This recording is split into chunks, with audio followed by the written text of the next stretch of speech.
Penguin Random House Audio presents The Monastic Heart, 50 Simple Practices for a Contemplative and Fulfilling Life.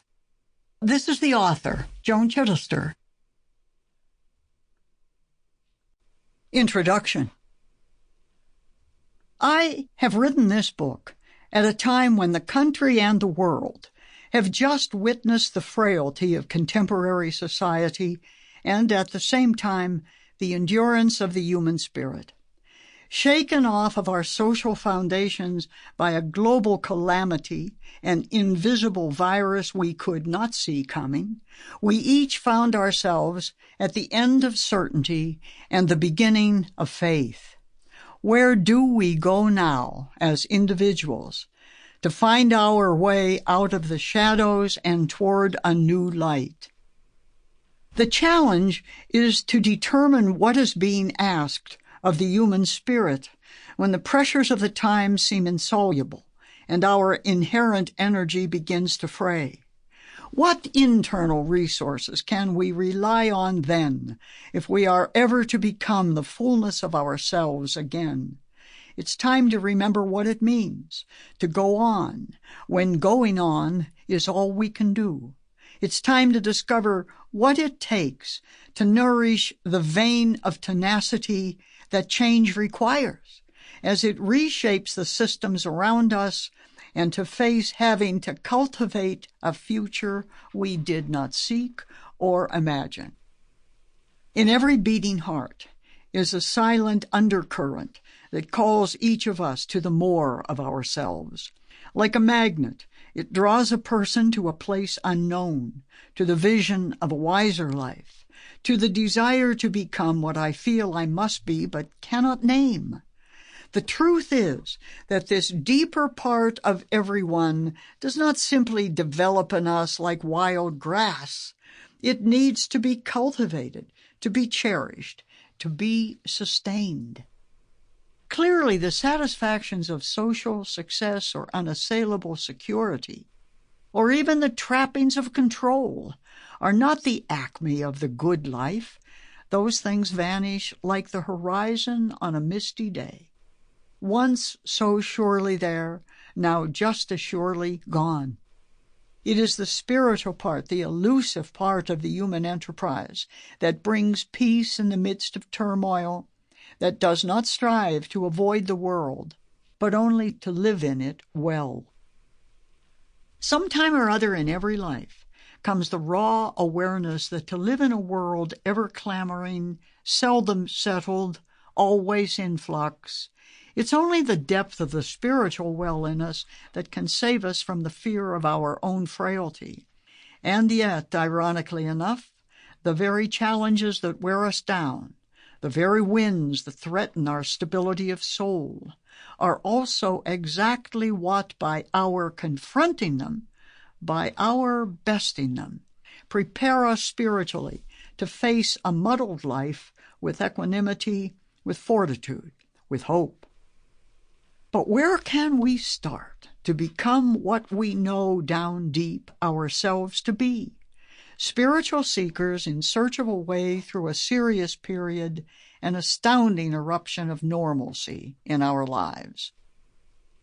In every age, there are those who have known the road before us and passed its signs on.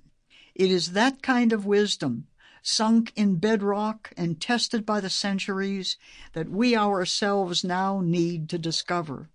More than any of the things we've been assured for decades would be our lives' collateral, the certificates, the promotions, the money, the network of contacts. We need the things that last. We need depth of heart. We need stolidity of soul. We need what the forays of time cannot take away. At this crossover point in every person's life emerges the need to prioritize our values. We need a way of living life and seeing life that brings more human entirety than it does popular acclaim. We need soul. It's those things this audiobook seeks to explore, to test, to offer for consideration as we grow from stage to stage, from emptiness to wholeness. The truth is that every major spiritual tradition in the world has a monastic stream that feeds it. This audiobook is for those who are not necessarily looking for a church or an ashram or a monastery or even a study group to join. They may already have one. They may not really want one. What they are looking for is simply the wholeness of their spiritual selves that dwells within them already, often overlooked until the well goes dry. It is finding the rest of the self we need most under pressure, that the monastic heart seeks out. This small audio book carries the weight and wisdom of a great spiritual tradition into the 21st century.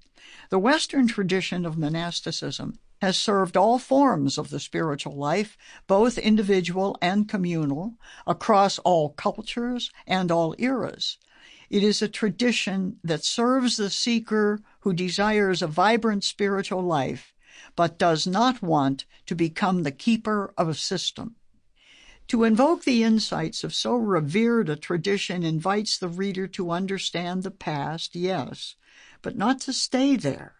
It beckons the serious spiritual seeker to examine an ancient lifestyle, asking what it has that can enrich the present, once thought impermeable, now thought shattered. Monasticism is the single-hearted search for what matters in life, any life, every life. It emerged in Rome in the shadow of a broken society centuries ago. It is possible, in the light of this period, that it has never been more needed than it is now. Benedictine monasticism, Christian monasticism, was founded in the early days of the 6th century by a man of high ideals in search of personal growth and moral integrity. Benedict of Nursia came into Rome, the center of the empire, as a young student, and found it eroded to the core, a broken and disappointing place. Disillusioned by the political corruption of Rome and the collapse of its character, he went off by himself to contemplate what to do next with his life. In the end, Benedict never set out to conquer Rome. On the contrary, he set out to create a new way to live the good life in the shell of the old, in a society not unlike ours, not unlike us. People from every rank looking for security, stability, sanity, sanctity, flocked to this new way to live a totally human life, a life free from slavery, inequality, and dangerous individualism. And people have been flocking to it still in our own time, in multiple ways, from various levels of society, all serious in their search for the good life, the happy life, the productive life, the holy life. Clearly, when anything, any institution, lasts over 1,500 years, someone ought to ask what it has within it that can possibly go on from age to age. What is it that can respond to each era in turn and at the same time constantly attend to the distinct spiritual questions and quests of each? The key to understanding this life in our own time is to realize that what is asked of us in this ancient rule of Benedict is simply to begin to live an ordinary life extraordinarily well. We are not expected to leave society. We are meant to live in it in a new way, in a way that can survive the shifts and turns of the system, because the soul is grounded in the ultimates of life rather than in its inessentials. To withdraw from the chaos of an age is one way to create a new life, but isolation is not the only way to find a path to wholeness. Most of all, in this century of huge urban centers and digital connectedness, It is Sample complete. Ready to continue?